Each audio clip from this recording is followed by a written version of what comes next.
may yahdihillahu fala mudilla lahu wa may yudlilhu fala hadiya lahu. Wa asyhadu an la ilaha illallah wahdahu la syarika lahu wa asyhadu anna Muhammadan abduhu wa rasuluh.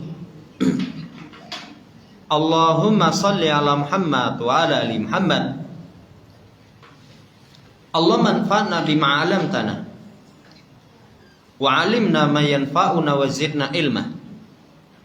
Ma'asyiral muslimin rahimani wa rahimakumullah. Melanjutkan pembacaan Al-Arba'un Al-Aqdiyah karya Fadilatul Syekh Abu Abdurrahman Aiman Ismail hafizallahu taala. Pertemuan yang lalu kita masih membaca hadis yang panjang berkaitan tentang umat Nabi Muhammad SAW. Ada 70.000 masuk surga tanpa hisab, tanpa adab. Kemudian setiap 1.000-nya ada 70.000 lagi. Kemarin disebutkan sifat mereka itu humul ladina la yastarkun wala yaktawun wala yatatayyarun wa ala rabbihim yatawakkalun. Dua sifat penjelasan penulis sudah kita baca berkaitan tentang tidak minta ruqyah, kemudian tidak minta kai. Kemudian yang ketiga, sifat umat Nabi Muhammad yang masuk surga tanpa hisab, tanpa adab, wala yatatayyarun. Mereka tidak bertatoyur. Jamaah hormati, tatoyur itu kalau di masa dahulu asalnya adalah zajrut tayr. Jadi menggertak burung. Ketika seseorang hendak bepergian, ada seekor burung itu digertak.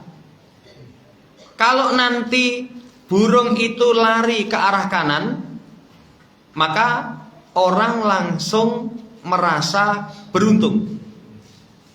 Misalkan mau safar Jakarta, begitu sudah persiapan keluar rumah, ada burung digertak. Kalau larinya ke kanan, ayo mangkat.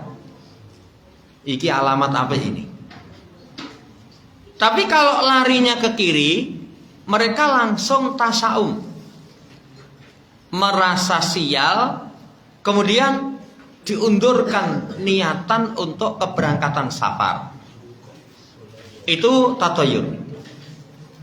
Jamaah hormati, tapi kalau dari sisi makna istilah, tatoyur itu lebih luas. Lebih luas. Seseorang merasa sial dengan burung, dengan suara, dengan kejadian, kemudian dengan hari, dengan bulan, diyakini itu bisa mendatangkan kesialan. Itu tatoyur. Jamaah hormati, di masyarakat kita tatoyur itu kental. Mendengar suara di Mas Muin misalkan, suara burung gagak, tengah wengi kao. Sopo iki sing armati. Kalau siang hari empret gandil, gitu. Itu langsung galuh. Kae sing arep nyabut nyawa katanya. Itu masmu. Bisa dengan mar'iyun, sesuatu yang dilihat.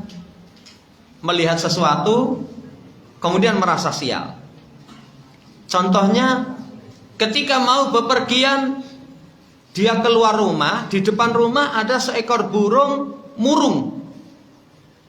Wah, ini alamat ini. Burung aja firasatnya kuat, begitu kita mau pergi langsung murung, nggak usah berangkat. Kadang jamaah hormati, sesuatu yang dilihat itu, melihat misalkan metu ke omah, lihat orang wajahnya buruk, waduh apa sih, itu langsung tidak jadi berangkat. Ini mar'i. Ada sesuatu yang dimaklumi. Dimaklumi itu bisa hari, bisa bulan. Kalau orang Arab, bulan yang diyakini sial itu bulan Safar. Makanya nanti ada hadis la adwa wala tiyarata wala safara. Iya. Tidak ada adwa, penyakit menular dengan sendirinya. Tidak ada tiarah, keyakinan sial dengan burung. Tidak ada safar, keyakinan sial dengan bulan Safar. Nanti kata Nabi, wala nau'a wala ghaula. Enggak ada nau', keyakinan bintang memberikan pengaruh kejadian di bumi. Kalau orang jahiliyah, malam hari hujan, paginya itu mereka berucap mutirna binau'in kada wa kada. Itu keyakinan syirik. Makanya kata Allah, memasuki waktu pagi hambaku ada yang kufur kepadaku, iman kepada bintang-bintang. Kata Nabi, enggak ada nau'ah. Tidak ada pula ghaula.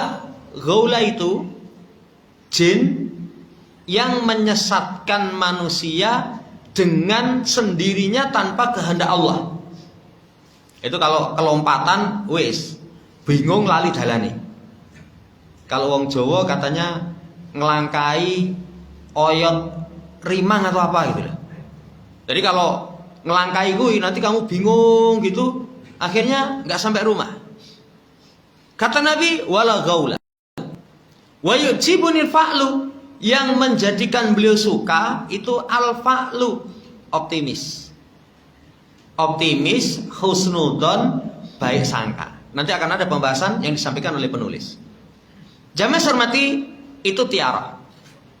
La tiarah itu secara syariat hukumnya itu dengan segala bentuknya itu haram, tidak diperbolehkan. Bahkan Nabi SAW menghukumi orang yang punya keyakinan tiara itu syirik. Atiyaratu syirkun, atiyaratu syirkun, atiyaratu syirkun. Wa ma minna illa walakinna Allah yudhibu bitawakul. Tiara itu syirik, tiara itu syirik kata Nabi. Cuman setiap kita kadang nggak bisa lepas. Apalagi kita tinggal di masyarakat yang keyakinan tiarahnya kental. Beli rumah, sunduk sate. Sunduk sate itu pas jalan notok gitu loh. Iya, totokan jalan. Atau misalkan nikah, kita nomor 1, istri kita nomor 3. Lusan. Wah, kalau sudah telu untuk pisan itu katanya, kadang seseorang kalau Allah takdirkan kesialan bertepatan dengan yang seperti itu, kita nggak bisa lepas. Kayak naik motor nabrak kucing, itu saking kentalnya, nanti perindang-perinding. Duh, ini ada kecelakaan apa ora ya? Tapi kata Nabi, walakin Allah yudhibu bitawakul. Allah akan menghilangkan tiara itu dengan tawakal kepada Allah Subhanahu wa ta'ala. Jadi tiara dengan segala bentuknya itu satu perkara yang terlarang. Satu perkara yang terlarang. Syirik. Bahkan datang dari ayat dan hadis, yajidu anna tatayyura ma warada illa madmumah. Tidaklah ada ayat dan hadis yang kita ketemukan membahas tatayur kecuali tercela. Kecuali tercela. Nah, ini menunjukkan tiara itu tidak diperbolehkan. Kayak dalam ayat wa in tusibahum sayyi'atun yatatayyaru bimu sawama ma'ah. Kalau menimpa mereka keburukan, mereka langsung tatayur, merasa sial dengan Musa dan orang-orang yang bersamanya. Kata-kata tatayur di situ madmumah, karena merasa sial dengan Musa dan yang bersamanya. Saudara yang saya hormati, ini berkaitan dari ayat menunjukkan tiara itu terlarang. Kalau dalam hadis banyak sekali. Salah satunya man raddat hutiyaratu min hajati faqad asraka. Siapa yang tiarah mengembalikan hajatnya. Contohnya mau bepergian, sudah siap semua. Begitu nyetater motor atau menghidupkan mobil, kelingan. Waduh, lagi rebu paing no. Geblake mbae nih. Itu langsung, ayo mlebu neh. Mangkate sesuk wae aja dina iki. Ini syirik kata Nabi Shallallahu Alaihi Wasallam. Itu kesirikan. Ya. Ini saudara yang saya hormati banyak. Lah kemudian pembahasan cabang setelah itu kalau dalam hadis banyak. Sampai nanti kalau kita kaji kitab Tauhid, Asy-Syaikh Muhammad bin Abdul Wahab ada pembahasan seputar permasalahan berkaitan dengan tiarah. Nah, pembahasan cabang yang pertama, hukum tatayur itu syiriknya kecil atau besar? Ya, kata penulis al-aslu anatiyarata sirkun asghar. Sirkun asghar. Asal tiara itu syiriknya syirik kecil. Syiriknya syirik kecil. Tapi jangan diremehkan. Karena syirik kecil itu sebesar-besar dosa besar. Dengan zina, dengan minum khamar, dengan orang katakan molimo, main, mendem, madat, medok, maling. Itu syirik kecil lebih besar dosanya dibandingkan dengan dosa besar. Ini penulis menguatkan itu syiriknya adalah syirik yang kecil. Iya. Kenapa syiriknya syirik kecil? Pertama, tiarah itu lafadznya syirik, syiriknya itu nakirah. Nanti ada yang makrifah, ada yang nakirah. Kalau nakirah berarti tidak ada alif lam. Syirkun. At-tiyaratu syirkun. At-tiyaratu syirkun. Kaidah para ulama, kullu kufrin au syirkin ja'a nakiratan wa huwa syirkul asghar. Syirkun asghar. Kaidah ulama, setiap kekufuran atau kesyirikan yang datang dengan lafadz nakirah itu syiriknya syirik kecil. Kayak sibabul muslim fusukun wa qitaluhu kufrun. Memerangi, ya, mencaci muslim itu kefasikan, memeranginya kekufuran. Kalau tidak menghalalkan, itu tidak menjadikan pelakunya murtad. Tidak menjadikan pelakunya murtad. Ini alasan yang pertama. Dalil yang disampaikan oleh penulis, tiarah itu asalnya syirik kecil. Kenapa? Karena lafadz syiriknya nakirah. Wallahu ta'ala alam. Dan dalil ini berdasarkan tatabbu' wal istiqra' lil adillati syar'iyyah. Berdasarkan penelitian. Kemudian dibawakan ucapan Syekh Taimiyah yang menunjukkan tiarah itu syiriknya kecil. Kata beliau, asyirku syirkani. Syirik itu ada dua. Syirkun fit tauhid yunkilu anil millah, wa syirkun fil amal la yunkilu anil millah wa huwa riya. Syirik itu ada dua. Syirik dalam masalah tauhid. Kapan seseorang dalam masalah tauhid terjatuh kesyirikan? Pertama, kalau dia samakan selain Allah dengan Allah dalam perkara yang merupakan kekhususan Allah, itu syirik dalam tauhid. Contoh, selain Allah diyakini memiliki sifat rububiyah, itu syiriknya syirik besar. Ya, mengeluarkan dari agama. Atau diyakini selain Allah memiliki sifat kesempurnaan sebagaimana Allah. Makanya kalau orang punya keyakinan dukun itu mengetahui perkara yang gaib, wah, itu wonge bukan sembarang orang, Mas. Waskito. Loh, bukan Mas Waskito. Waskito. Waskito itu kalau orang mengatakan ngerti sadurunge winarah. Diyakini seperti itu, syirik besar itu. Ini dalam masalah tauhid. Ya, atau syirik dalam masalah tauhid itu makna yang khusus para ulama sampaikan, sarful ibadati li ghairillah. Ibadah diberikan kepada selain Allah. Ini mengeluarkan dari agama. Yang kedua, syirik amal. Syirik amal itu tidak mengeluarkan dari agama seperti riya. Ya, kecuali kalau riyanya itu riya yang berat itu.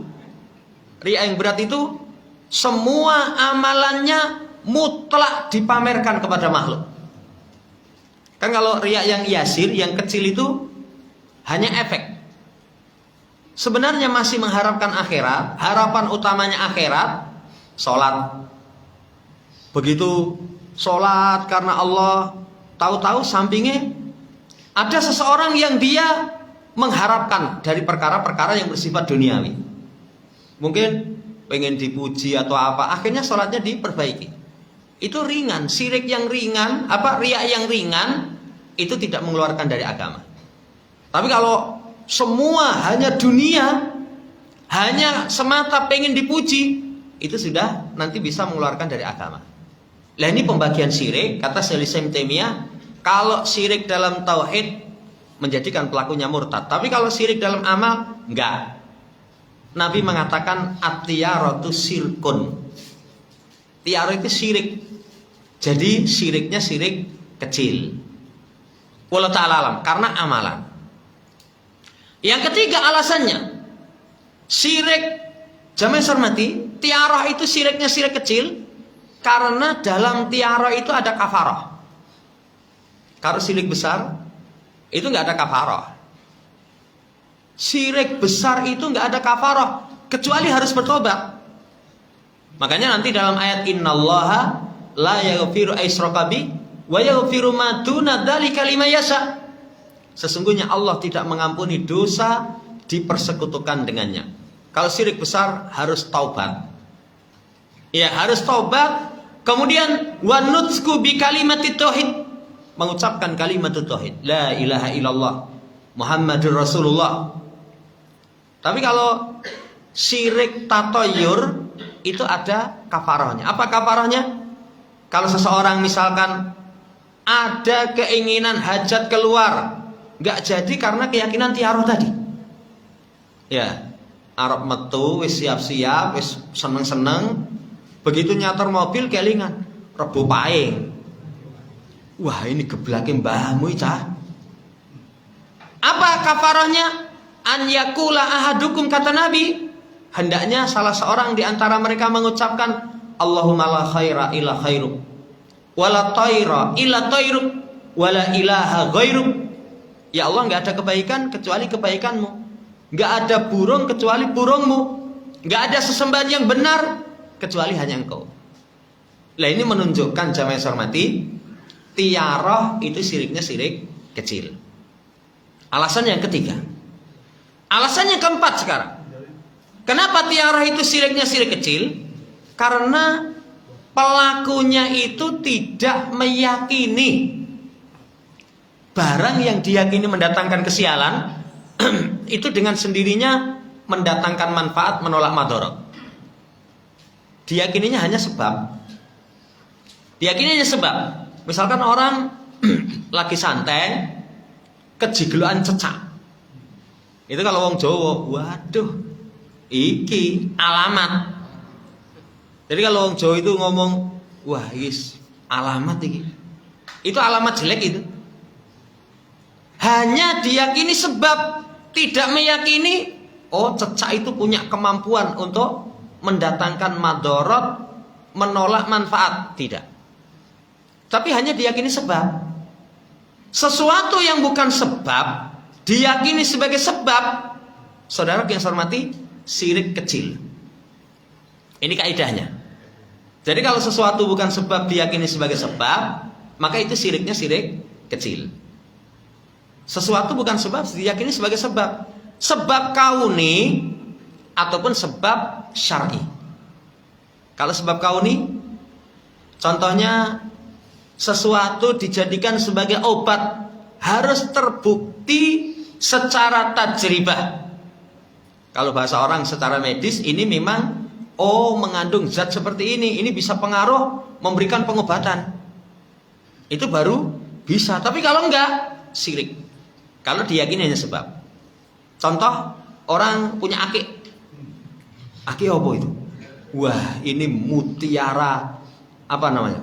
Saya dulu ada bekas dukun itu nggone ngomah itu, ini jenenge apa? Wah, macam-macam itu. Kemudian orang sakit ini dicelup ke nggon banyu putih, setelah itu nanti diombe marep ngulon tahan napas. Lah ngopo tahan napas? Akike kecampuran keringet ambune ra enak. Bukan itu ya. Ada keyakinan tertentu. Kemudian dia minum, diyakini sebagai penyembuh. Itu syirik kecil. Walaupun wong iki namung anu Mas, ikhtiar mawon. Sing mareni nggih Allah. Kan ada orang seperti itu. Kadang bawa jimat, dia yakini ini sebab saja. Pencipta sebab Allah. Tapi sesuatu yang bukan sebab diyakini sebab, ini syirik. Syiriknya syirik kecil. Perhatikan, penulis kasih kaidah yang luar biasa. Dari situ nanti kita bisa mengetahui perbedaan kufur besar, kufur kecil, syirik besar, syirik kecil. Apa tadi pertama? Lafadznya nakirah. Kalau dalam bahasa Arab ada isim ma'rifah, ada isim nakirah. Kalau ma'rifah tertentu. Tertentu itu seperti alif lam, ada alif lamnya isim domir. Iya. Kemudian orang, nama orang, itu sudah ma'rifah. Tapi yang nakirah nggak ada alif lam, biasanya tanwin. Patokan pertama. Yang kedua, syirik amali, itu syirik kecil. Yang ketiga, kesyirikan yang ada kafarah. Ada kafarah, berarti syiriknya syirik kecil. Karena kalau syirik besar itu menuntut taubatan nasuha. Kemudian yang keempatnya, hanya diyakini sebagai sebab. Jamaah hormati, kata penulis, tapi terkadang qad yasilu tatayyuru ila syirkil akbar. Terkadang tatoyur itu bisa sampai syirik besar. Wadzalika ini taqadal mar'u anna syai'al ladzi yatatayyaru bihi bidatihi yajlibu lahu darra aw yamna'u anhu naf'a. Tapi kadang bisa syiriknya besar kapan? Kalau orang itu meyakini sesuatu yang dia bertatayur dengannya itu, zatnya itu sendiri itu bisa mendatangkan manfaat, menolak madorot. Bisa mendatangkan madorot, menghalangi manfaat tanpa kehendak Allah Subhanahu wa ta'ala. Itu syiriknya bisa syirik besar. Makanya kalau di pembahasan tentang bulan Safar, kata Nabi, la adwa, tidak ada penyakit menular dengan sendirinya. Dengan sendirinya. Apa bedanya akidah kita dengan akidah orang musyrik, orang jahiliyah? Padahal penyakit menular dengan sendirinya secara medis ada itu. Paling terkenal berapa tahun itu? Makanya ketika ada yang protes, lah Rasul, ada onta yang sehat di pasir, kemudian didekati oleh onta yang kudisen. Akhirnya ketularan kudisen itu. Kata Nabi, lah terus onta gudikan pertama itu siapa? Ketularannya dari siapa? Ketularannya dari siapa? Akhirnya mereka nggak bisa jawab. Menunjukkan kalau akidah kita penyakit menular ada, tapi dengan izin Allah Subhanahu wa ta'ala. Beda dengan orang jahiliyah. Kalau orang jahiliyah menular dengan sendirinya tanpa kehendak Allah. Kalau kita itu dengan kehendak Allah Subhanahu wa ta'ala. Makanya kalau penyakit menular, Nabi SAW katakan firra minal majdum kama tafirru minal asad. Larilah kamu dari penyakit kusta sebagaimana kamu lari dari singa. Kita kalau ketemu singa, wah, munggah gunung, ijen-ijen ketemu singa itu. Itu ya drek-drek itu. Walaupun singane mesem. Kan kalau penyair, idza ra'aita nuyubal laisi barizatan fala tadunnana anal laisa yabtasimu. Kalau kamu lihat taring-taring singa itu gemerlap, Jangan sekali-kali kamu ngira, oh singane lagi mesem itu. Konco. Kita lari. Ini menunjukkan jamaah hormati, kalau diyakini tatoyur itu zatnya mendatangkan bahaya, menghindarkan manfaat, bukan karena Allah Subhanahu wa taala, itu syiriknya syirik besar jaliyah. Syirik besar yang sangat nampak. Wallahu ta'ala alam. Ini tentang hukum tatoyur, itu asalnya syirik kecil. Kecuali kalau diyakini mutlak bisa mendatangkan madarat, menolak manfaat, itu syiriknya syirik besar. Cuman tadi kita sampaikan, jangan meremehkan walaupun syirik kecil, karena syirik kecil itu lebih besar daripada dosa besar. Cuman kadang orang kan kalau memandang ada orang zina, minum khamr, maling, madat, itu sudah, wah itu sampah masyarakat. Tapi kadang seseorang sholatnya pamer, itu dianggap biasa, malah merasa, oh saya bersih. Itu belum belajar tentang tauhid. Bahayanya kemaksiatan berkaitan dengan syirik itu lebih berbahaya dibandingkan dengan dosa besar di bawah kesyirikan. Wallahu ta'ala alam. Ini cabang yang pertama. Cabang yang kedua, penulis katakan bentuk tatoyur di masa kekinian. Di masa kekinian itu ada nanti bentuk-bentuk tatoyur.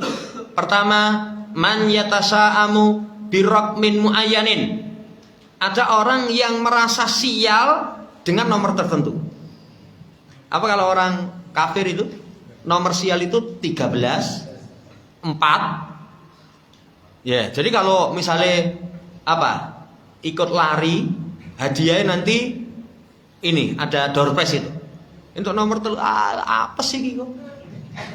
Wis gua anu jolno. Keyakinan sial dengan nomor.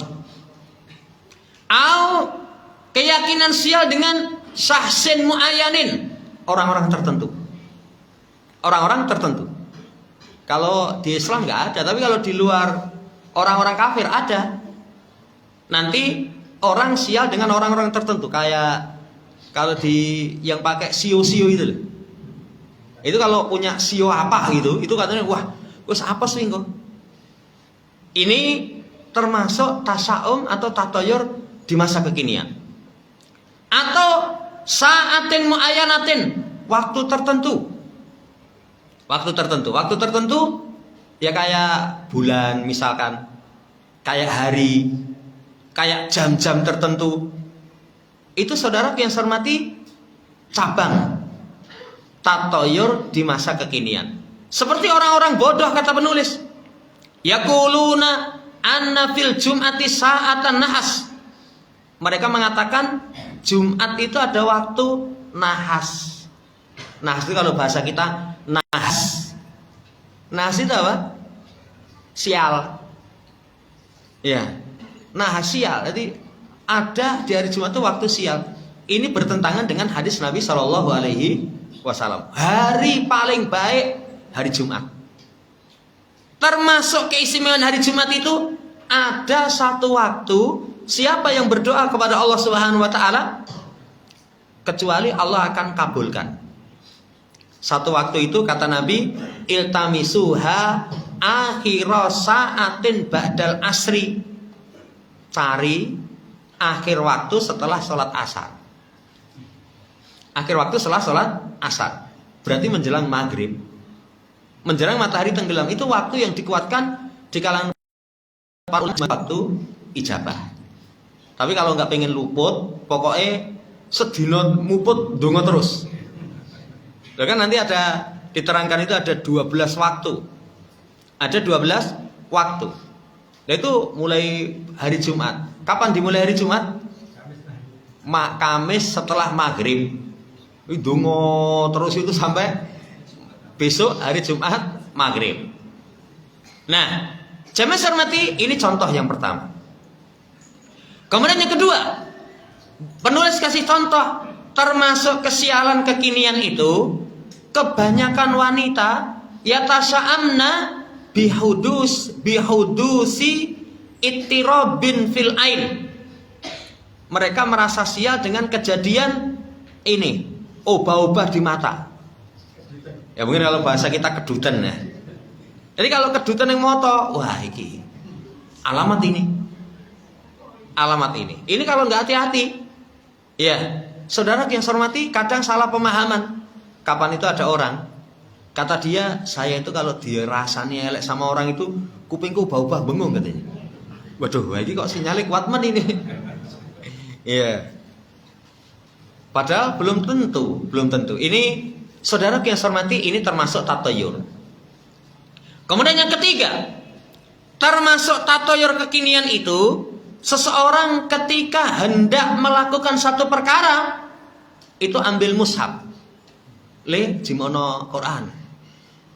Begitu jimo Quran, itu langsung Qurannya ditutup gini, tanpa memperhatikan, langsung pokoknya buka, bukanya kayak mamah gufron itu loh. Yeah. Buka Qurannya kayak celelean tenan, kurang menghargai Qurannya. Omong dukun, ya. Yeah. Jamaah hormati, begitu dibuka, kemudian dia memandang awal baris surat yang dia buka. Begitu dibuka itu ada di situ ayat rahmat, kabar gembira, aqdama ala ma yuridu. Langsung lanjut. Iya Pak, situ dolan apa ora? Ya, begitu buka mushaf, ayatnya itu tentang rahmat, ayat tentang kabar gembira, mangkat le. Tapi begitu dibuka itu ayat tentang adab, ayat tentang neraka, langsung ajama, waroja'a, mundur kembali, tidak jadi berangkat. Saudara yang saya hormati, ini persis kata penulis seperti mengundi nasib dengan anak panah. Kan kalau orang kafir, anak panah, mata panah itu ditaruh di kaleng, ocok itu, begitu mencelat siji, itu nanti dilihat. Ya, ketika keluar nanti jenenge ini dengan isyarat-isyarat tertentu, langsung, wah, Anda tahun ini akan mendapatkan keberuntungan. Tapi begitu keluar, sial, metuneh, sial nek, metuneh, sial nek. Ya, itu akhirnya diyakini sial. Itu persis. Bedanya mereka menggunakan mata panah, kalau ini menggunakan mushaf. Menggunakan mushaf. Saudara yang saya hormati, kadang kalau orang pisan urung mantep itu, baleni neh. Waduh, ayat adab neh. Ya, akhirnya diyakini sebagai sial. Saudara yang saya hormati, ini pembahasan cabang yang kedua. Pembahasan cabang yang ketiga sekarang berkaitan tentang, saudara yang saya hormati, ada hadis Nabi SAW. Ketika Nabi SAW berkata, innamas su'umu fi salasatin, sial itu dalam 3. Fil farasi, kuda jantan, wal mar'ati, wanita, wadari, rumah. Pembahasan yang ketiga, ini gimana? Katanya nggak ada keyakinan sial dengan sendirinya, tanpa kehendak Allah. Lalu ini kata Nabi, 3 hal ini ada. Sial itu bisa kendaraan, bisa wanita, bisa rumah. Bisa rumah. Ya, di kalangan para ulama silang pendapat berkaitan dengan makna hadis ini. Pertama, pokoknya nggak ada kesialan secara mutlak. Ini pendapat yang pertama. Adapun hadis ini itu dimaknai dengan makna lain. Kalau istilah orang, bukan tekstual, tapi kontekstual. Yang tersirat, bukan yang tersurat. Ini yang pertama. Yang kedua, berpendapat ini sudah dinasah.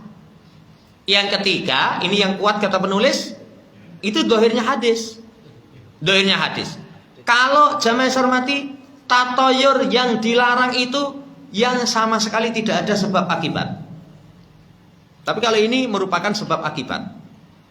Ini ya yang ketiga. Jadi kemungkinan bisa seseorang sial itu dengan pertama kendaraan. Kendaraan bisa mendatangkan kesialan, bisa itu. Kendaraan yang mungkin pemilik yang pertama itu ndongakne elek terus. Kan orang itu punya, misalnya punya mobil itu, ya, wis saya mobil itu soalnya tenan nih. dinggo macetan. Yen ora macet apa? Tensine munggah. Ya, panas. Kalau nggak panas itu buane walah macam-macam terus itu. Akhirnya terlaknat tenan kowe. Itu bisa akhirnya mendatangkan kesialan. Bisa juga secara umum. Kadang orang bisa itu. Saya itu usaha bareng tuku apa mobil bukaan ini apa terus itu. Itu sebab akibat. Yang kedua, istri atau wanita. Mungkin itu. Ada seorang begitu menikah dengan seorang perempuan apa terus. Yang ketiganya rumah. Itu bisa rumah. Makanya nanti kendaraan berkah. Ada orang punya kendaraan tua gitu. Loh, rambut dulu itu Mas. Wah, iki anggo ngusungi dagangan itu wis. Sampai akhirnya saya punya mobil, punya opo-opo. Ya ini dulu tulang punggungnya. Itu berarti kendaraan yang barokah. Punya istri mungkin. Wah, saya itu dulu Arab nikah itu maharnya saja utang gitu. Maharnya utang, tapi setelah nikah diberikan keberkahan banyak. Rumah juga begitu.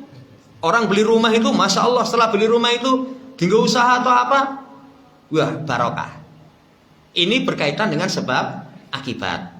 Wallahu ta'ala alam. Jadi saudara yang saya hormati, ini poin yang pembahasan cabangnya. Insya Allah pertemuan yang akan datang nanti masuk dalam pembahasan tentang al-fa'lu.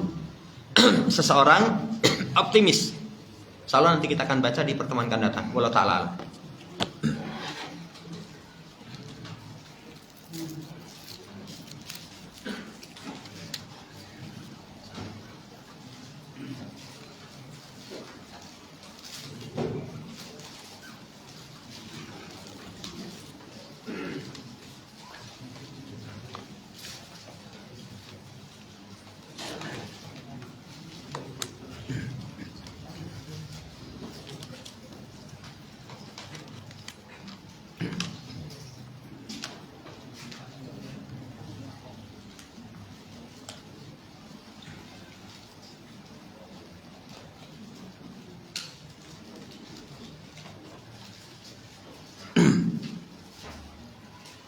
Dalam bahasa Jawa ada kebiasaan minta pangestu ke orang tua atau orang tertentu. Jika dilihat di Google artinya berkah. Jika berkah yang berhak memberi hanya Allah. Mohon penjelasannya. Ini wallahu ta'ala alam. Kadang kalau Jawa itu nanti kalau nggak hati-hati kadang keliru. Karena memiliki makna tersendiri. Cuman pemahaman kita kalau minta pangestu itu minta doakan.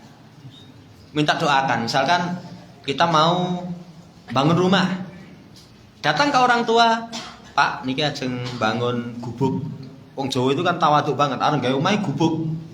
Mobil itu gerobak katanya. Alhamdulillah wingi mundut gerobak.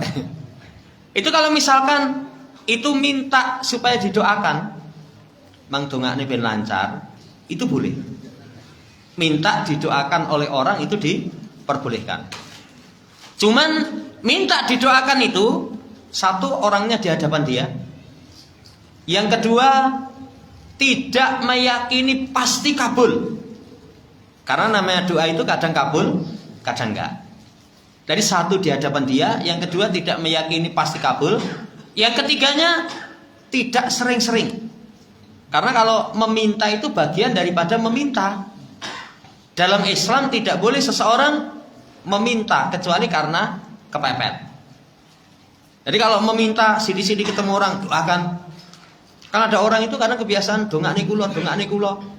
Nah itu seperti itu tidak diperbolehkan karena dihitung biasa meminta-minta. Wallahu ta'ala alam. Tapi kalau maksudnya misalkan jeluk berkah, bukan jeluk berkah, kalau mohon didoakan biar barokah, itu mungkin wallahu ta'ala alam. Ya.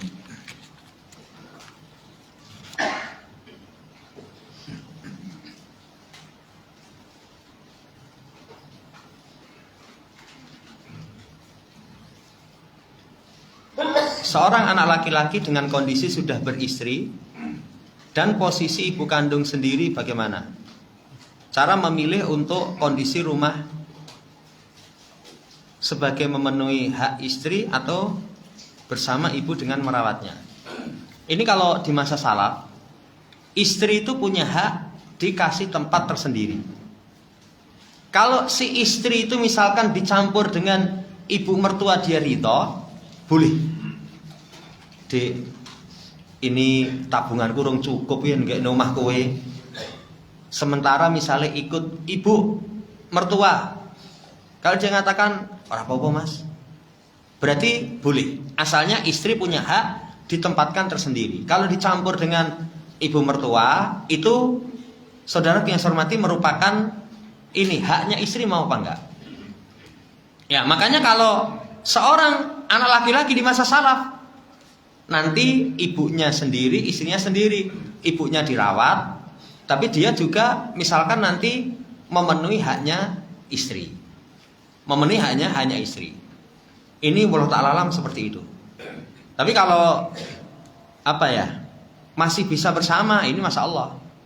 Kalau bisa bersama berarti tinggal dengan ibu mertuanya, tapi suami yang merawat ibunya, karena dia anaknya. Kadang di masyarakat keliru, kowe kuwi yen gelem dadi bojoku kudu gelem ngopeni ibuku. Ya kalau calon lanang itu sing wajib untuk berkhidmat kepada ibunya. Apalagi perkara-perkara yang itu kadang setiap orang tidak mampu. Misalkan ibunya kondisinya sudah apa ya, sudah mopo, ya itu butuh misalkan kamar mandi. Kadang kalau anak bukan anak kandung ya beda. Jadi yang berkewajiban asalnya anak laki-laki. Dan ini jangan dibenturkan selama keduanya masih mungkin. Apalagi anak laki-laki itu terus sampai nanti terus kebaktian kepada kedua orang tuanya. Kalau di masa salaf itu sampai seperti itu. Jadi ibunya dirawat tapi keluarganya juga diperhatikan. Wallahu ta'ala alam.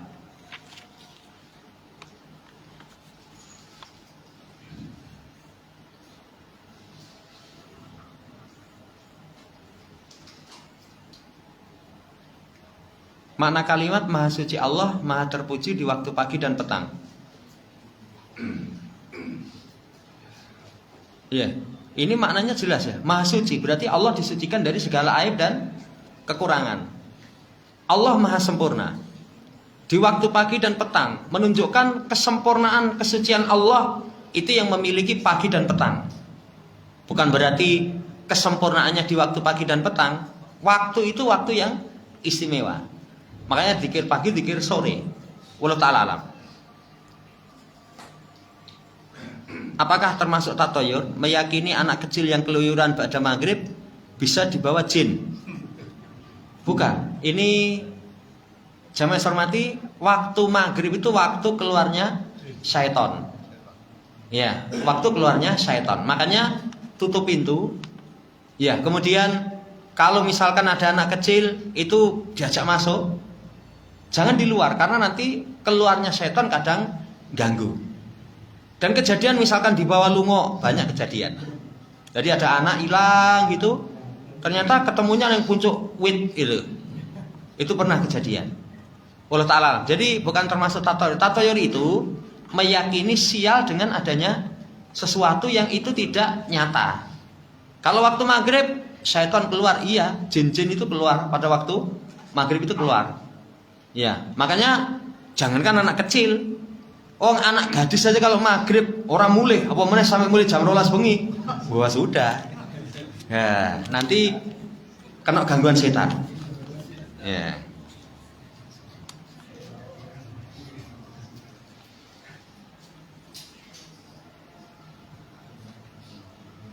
Kebiasaan di RT pada waktu mengadakan malam tirakatan 17 Agustus mengadakan kenduri pakai ingkung. Boleh tidak ikut makan ingkungnya? Hadir nggak boleh. Kemudian makan ingkungnya juga nggak boleh. Karena itu kondangan. Kondangan itu semuanya dipersembahkan. Semuanya dipersembahkan. Makanya nanti ada pembahasan dua. Pembahasan pertama, perayaan 17-an. Itu sebagian ulama tasyabuh dengan orang kafir. Tasyabuh dengan orang kafir. Makanya kalau tasyabuh dengan orang kafir, semua perkara yang berkaitan dengan itu kita nggak ikut. Pembahasan yang kedua, itu sebagian mengatakan itu hanya sekedar tradisi. Makanya kalau guru-guru kita sampaikan di Saudi itu ada Yaumun Watoniyah, hari kebangsaan. Mereka ada acara seperti itu. Lah itu kalau kita hukumi itu tradisi, berarti yang jadi masalah isi dalam acara itu. Lah kalau isinya ada kondangan, kenduri itu kan kondangan. Kondangan itu tumpeng macam-macam itu dipersembahkan. Makanya kalau kita punya kemampuan di RT, nanti 500.000 dipesen ke tumpeng komplit ya sama ingkunge. Enggak boleh itu persembahan. Saya teringat waktu kecil itu dulu di Tawangmangu ada Mbah Tua itu, kalau dia jadi idola ketika acara kondangan. Karena leh Japan itu komplit banget. Golong papat nyelenuk-nyelenuk kangge niki. Sabab malih pirsani malih. Niku pisang ayu ganteng sekenyeh. Saya sampai apa? Belum dia nurung ngaji. Ya, belum ngaji. Jadi seperti itu. Itu ternyata dipersembahkan.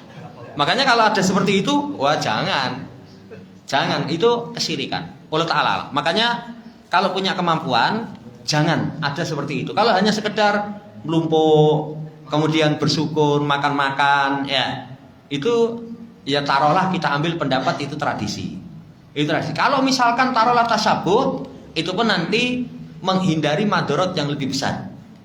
Karena kalau nggak ngadakan itu, wah ini Wahabi, anti NKRI katanya. Ya, ini mesti seperti itu. Nanti ada pertimbangan menghindari madorot yang lebih besar. Wallahu ta'ala alam.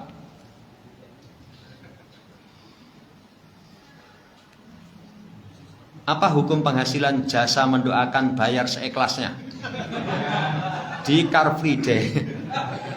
Nah ini terlalu ini. Ya, terlalu. Kalau ruqyah itu boleh. Tapi kalau misalkan mendoakan ndongane ya beratnya seberapa sih? Ya. Wah, ngeri bayarannya akeh engko lek ndongane ping akeh, Mas.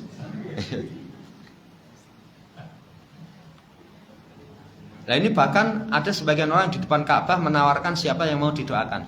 Ini wallahu ta'ala alam. Jadi nggak seharusnya seperti itu.